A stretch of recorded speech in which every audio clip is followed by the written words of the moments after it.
Finally, it's summertime. For many people, that means float trips, vacations, and generally good times outside of the house. But not for gamers. Gamers see summertime a bit differently than everyone else. Summertime for us means games announcement season. Basically, Christmas away from Christmas. If you're the same age as me, you probably grew up watching E3 on G4 in the mid-2000s. These were always the best times of the year. I would always pretend to be sick to stay home and watch all the new console and game announcements and cheer and yell in an empty house for this hobby that I love so dearly. These live presentations always felt like I was there in those theaters where the announcements took place. It made me realize that there were other people just like me who cared for this hobby as much as I did. There was nothing else like it, and I still think about those past events with a lot of reverence, even if they were far from perfect. This time was always the most exciting for me, but over the last few years, I can't help but feel disenfranchised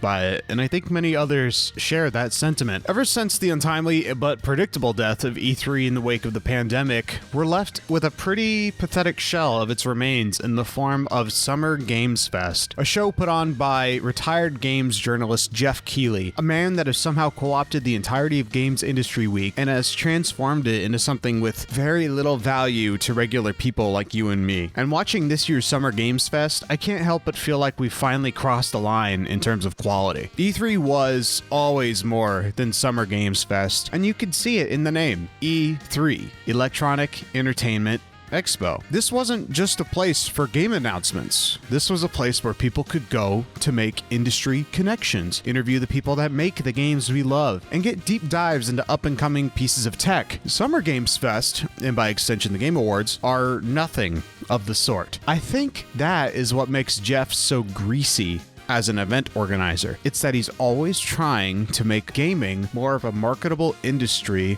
all while trying to erase what made it so special in the first place, which is the human element of the week. No longer is this industry week a place where people gather from around the world in a central location to form connections to make more of what they loved. Now the event focuses purely on the art of the advertisement for things that already exist. So let's take a dive, not into the history of E3, but what it represented and what Summer Games Fest does to completely disregard what made it so special. But first, if you like what you've heard so far, please go down below and leave a comment about what you think about this year's Summer Games Fest and maybe some cherished E3 memories you have. And while you're down there, click that like button and maybe subscribe for more gaming-focused video essays. Now, let's dive in. I don't think it's controversial to say the death of E3 is something that people saw coming for a long time. The early 2010s were a period that was very difficult on E3 because we started to see companies break away from the event to focus on their own ways of sharing news. Signing up to present at E3 was very expensive because it meant doing live gameplay demonstrations, renting out a theater, and setting up booths for people to play the new games you were showcasing. And the first company to realize they could do a better presentation on their own time, all pre-recorded and saved a shit ton of money, was Nintendo, who began doing their Nintendo Directs in early 2012, then eventually opting out of doing any E3 showcases past 2013. Nintendo, being one of the biggest industry leaders not showing up to present at E3, was massive, but it saved them a lot of money and let them work on their own time. And as time moved on, we started to see other industry leaders like Sony follow suit in 2019, opting to skip out and do their own presentations online as well. The writing on the wall was there for E3. Companies just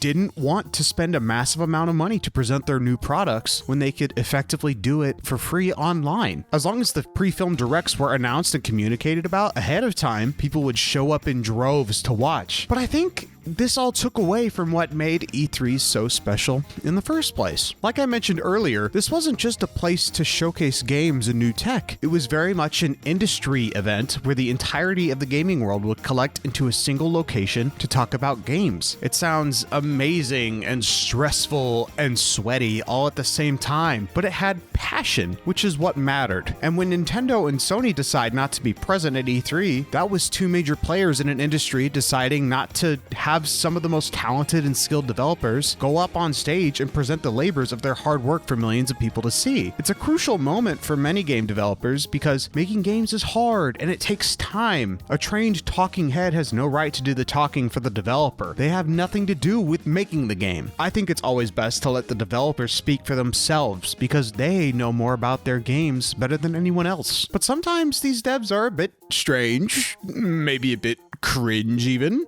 If you like that one, you're gonna love this one. But that's how gamers are. They're strange little dudes, myself included. And that's normal, alright? If you've been gaming for as long as me and you remember watching all those old E3 cringe compilations from years ago, you know what I'm talking about. It's mostly just incredibly passionate people going up on stage and showing what they and their team of talented creatives have been making. And sometimes it doesn't go as planned and things look strange and goofy, or someone says something off kilter maybe. Like, remember when Microsoft showed off Kinect for the first time and the presenter tried to show the bottom of an avatar's shoe? It instantly mimics me on screen. You ever wonder what the bottom of an avatar shoe looks like? Well, bam! There it is. Or what about this one, when Nintendo was trying to showcase the Wii Motion Plus on their controllers and it just didn't work? Okay, here we see the Deku has popped up here. 口のある方向に切らないとダメなんですね。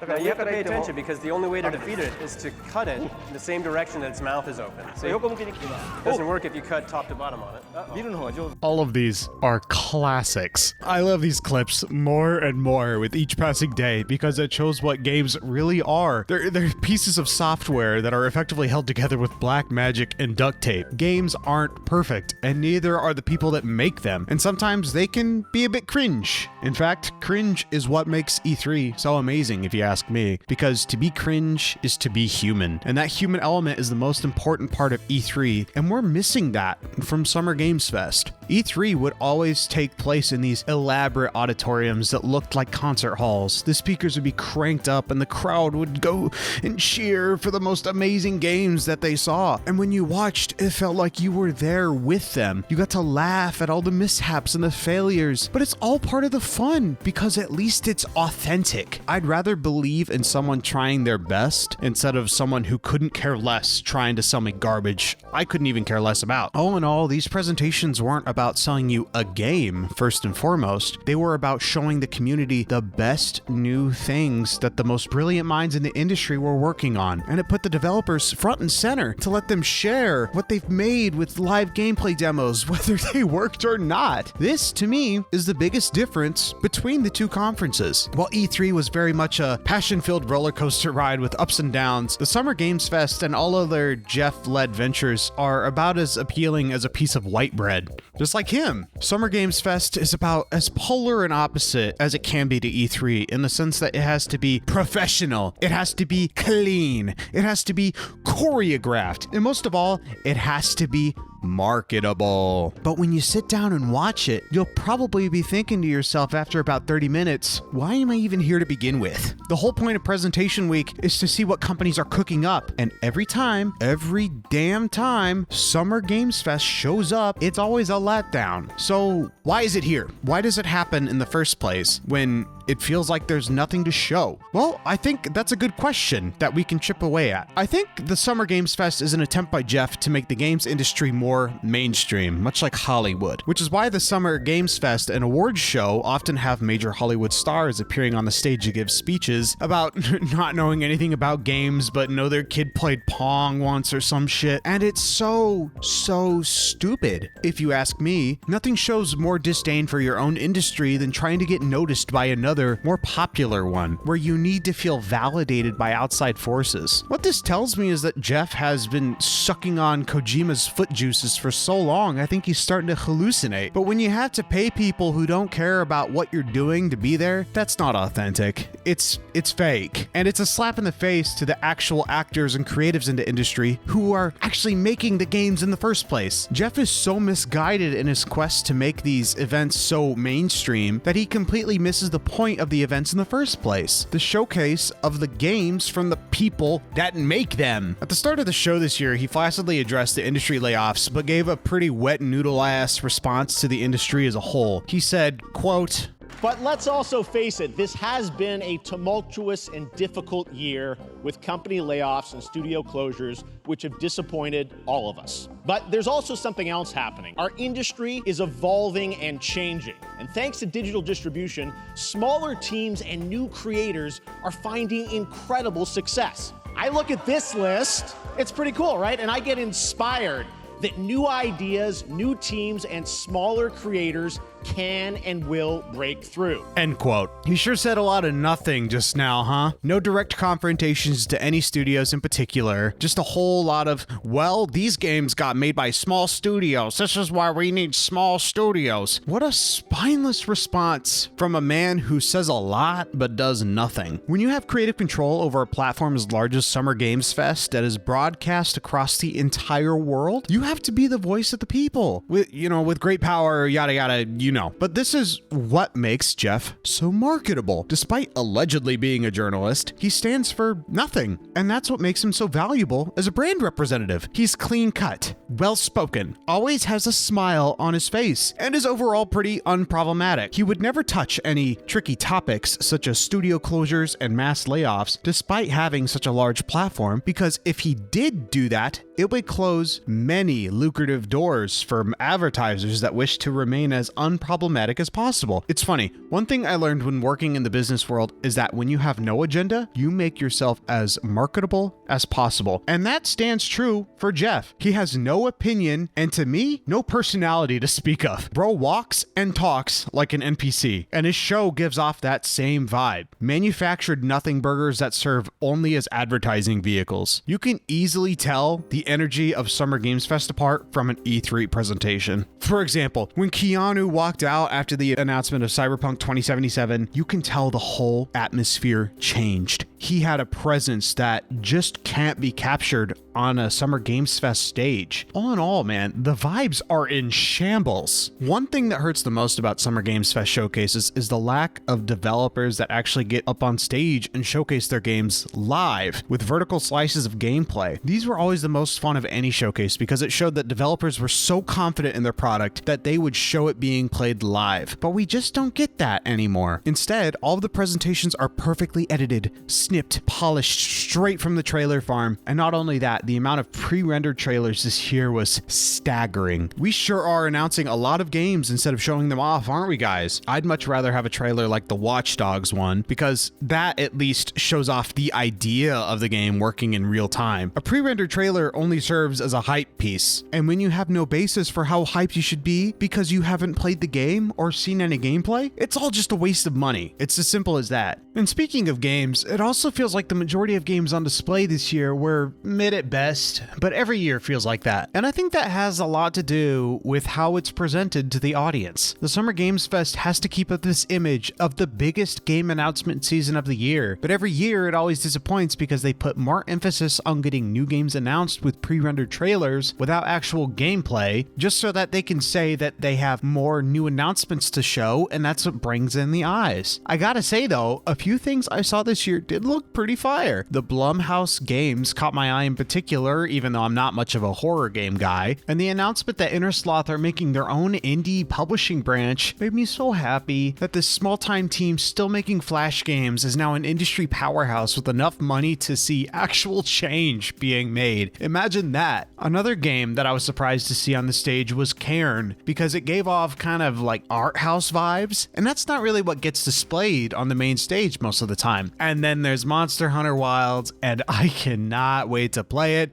Every time I see something new from the trailers, I get sent every time. Like when the wyvern uses its head to redirect the lightning bolt to fight another monster. It's like, damn, bro, I'm already gonna buy the game. You don't need to show me anything else. But again, no live presentations in terms of gameplay. And that really sours my mood every time I watch. Everything has to be spick and span because this is Geoff's show and what he says goes. But when all of these trailers and presentations are all buttoned up and presentable, boy, oh boy, do the advertisers start rolling in, I tell you. Geoff really has a knack for this thing. He has long thrown his integrity out the window in order to secure the bag. It all started with Dorito Pope and it has only gone downward from there. I still remember when Schick Hydrobot showed up at the Game Awards 2016 2016. That shit is engraved into my brain because of how egregious it is. And the ads feel as egregious as ever. Hell, maybe even more egregious. It felt like after every trailer, we had either an ad for a game that's already out, like something that is clearly a commercial but just not stated outright, and then we have these huge ass buy a Samsung monitor ads after every new reveal. I'm sure Geoff makes a pretty penny off of those screen time spaces because we learned something pretty interesting before the show started this year. In an expose by Adam Morgan on Esquire.com, he details info he received from multiple anonymous sources on what screen time costs on the Summer Games Fest stage. He said, quote, according to pricing details shared with me by multiple marketing professionals who requested anonymity, running a trailer during Summer Games Fest's main show this year costs $250,000 for 1 minute, $350,000 for 1.5 minutes, $450,000 for 2 minutes, and $550,000 for 2.5 minutes. They also say that last year's edition of the Game Awards featured the same pricing tiers, end quote. Now, I'm not a math guy, okay? But needless to say, my man Geoff makes a shit ton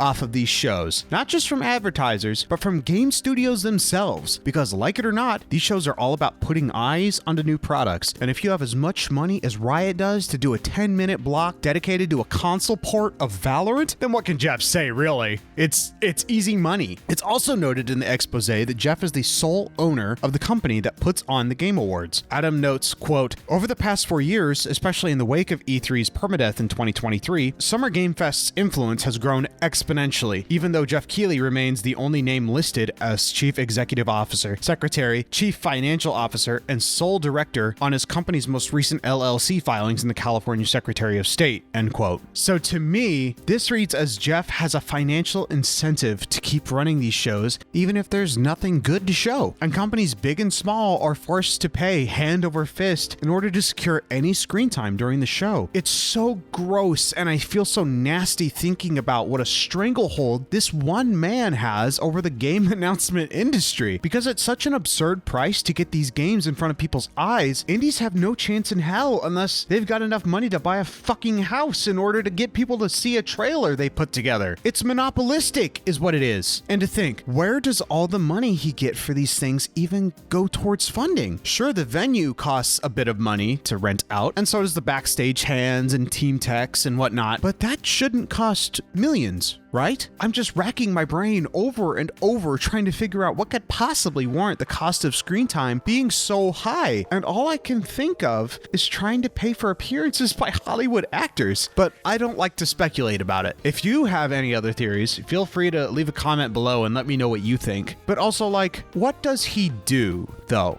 No, I'm being completely serious. What does he do to get these shows off the ground? What planning does he do? Does he find all of the games that do the presentations? Or do the companies just line up at the doorstep and he arranges what order the trailers go in? It baffles my mind how much money this guy gets by just being a smiling dude up on stage that says, wow, that was amazing. Here's the next game. Like I said earlier, there is a clear financial incentive for him to keep doing these shows, even if they are good or bad. But at the rate they're being made, I only see the bad. I just have to say that one 10-minute ad for Valorant followed by a DoorDash integration, then a trailer for Inside Out 2 starring a gaming YouTuber in a bit role does not sit well with me. Now, I'm not here to say that Summer Games Fest is all bad. What comes with it in terms of smaller showcases is where it's really at, where a bunch of indies get together to make their own showcases. These are the voices we need to hear in the industry above all else, so I'm glad that Geoff in all of his majesty is giving these smaller scale developers the platform they need in order to thrive. So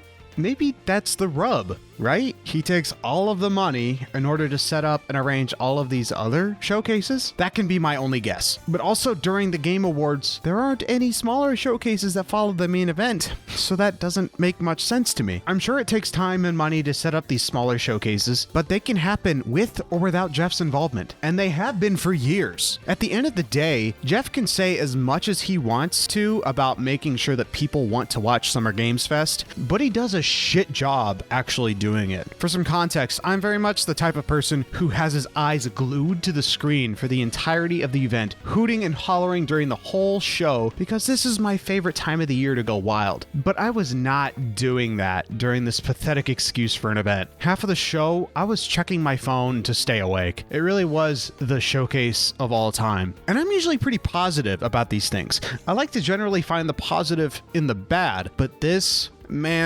shit just wasn't it. And at this point, enough is enough with the ads, man. If you don't have enough to show game-wise, then don't do it. It's as easy as that. It makes sense why Nintendo and Sony are doing their own presentations these days. You wouldn't catch my ass paying $250,000 either for me to show a trailer I already have if I can just shadow drop it to my YouTube channel and have gaming media outlets pick it up for free and just talk about it. So at this point, what can we do as viewers that aren't able to directly affect these shows? Well, there isn't much we can do other than let Geoff know himself that we are dissatisfied with the show. Nicely. Don't be an ass about it. I do genuinely think Geoff loves the medium of games enough to put on some very big shows about it each year. But I think he has lost the plot far too long ago with these shows. He says he's very receptive to criticism about these shows, but if he was, we would see some actual tangible change taking place. And I haven't seen any, because the shows are not about the people behind the games anymore. They're about Geoff and what he wants to see. And that's what I miss about E3. E3 wasn't shoving a 5-minute ad for a mobile game in my face. And that's where I draw the line. Geoff, you can do better. You're just choosing not to. Words only mean something when there's an action tied to them, and your actions are telling a different story altogether. I don't know if these shows are in any way sustainable, but they put a disgusting taste in my mouth every summertime now. It doesn't feel like I'm waking up for Christmas time anymore. It just feels like I'm obligated to be there and clap, but I sure as shit don't want to be there, man. It just sucks because this is where we're at now, and I don't see it changing anytime soon. So,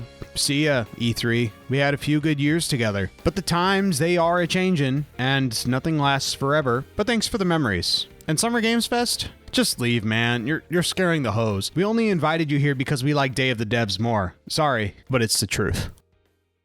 Hey there, thanks for watching the whole video. I put it together over the course of the weekend very quickly, so I hope my thoughts were communicated effectively enough and got across to you. Also, I've been doing this for about a month, and I'm already past 1,000 subscribers. What? That's so crazy to even think about. I had no expectation that these videos would hit as hard as they did, but I'm so thankful for everyone who has subscribed, liked, and commented so far. It really means the world to me to receive any support for this little hobby of mine. I write, record, and edit all of these videos on my own in my free time away from my full-time job, so it gets tricky to keep that up while also getting normal life stuff done. The video about a specific live service game is still coming out. I just need some more time to let it cook. So thank you for being so patient. I know it won't be everyone's cup of tea, but I really want to make an argument for the game because I think it deserves it. It has a bit of a notorious reputation, but I want to see if I can turn it around a bit. So please look forward to it. So, as always, this has been Testing Triangles. Thank you for watching.